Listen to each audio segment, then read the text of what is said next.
सिल्लोडमधील भाजी मंडईत भाजीपाल्याचे भाव गगनाला. भाजीपाला आवक कमी झाल्यानं भाजीपाला महागला. भाजी मंडईमध्ये भाजीपाल्याच्या दुकानात शुकशुकाट.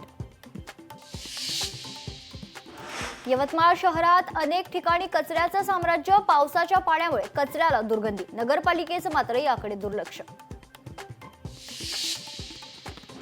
नागपुरात 3 दिवस मुसळधार पाऊस. शहरातील सखल भागात साचलं पाणी.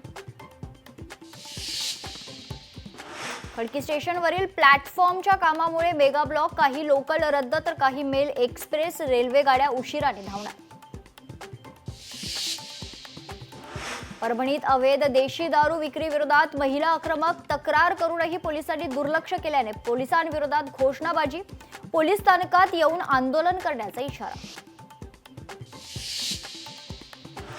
ठाण्यात डंपरच्या धडकेत पोलीस हवालदाराचा मृत्यू. कॅडबरी जंक्शन या ठिकाणी दुर्घटना घडली आहे. दुचाकीवरून प्रवास करत असताना डंपरनं धडक दिली.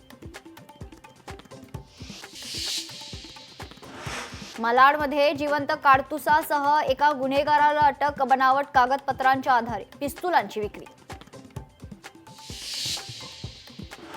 लहान मुलाच्या हातात ट्रकचं स्टेअरिंग. मुलाचा व्हिडिओ सोशल मीडियावर व्हायरल. अपघात घडण्याची शक्यता नाकारता येत नाही.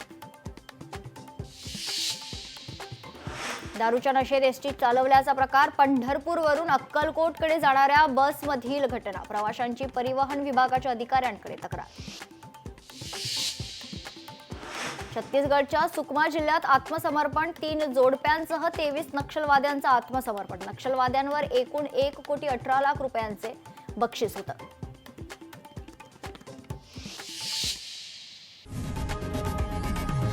लोकशाही मराठी ऐका, पहा, जागरूक रहा.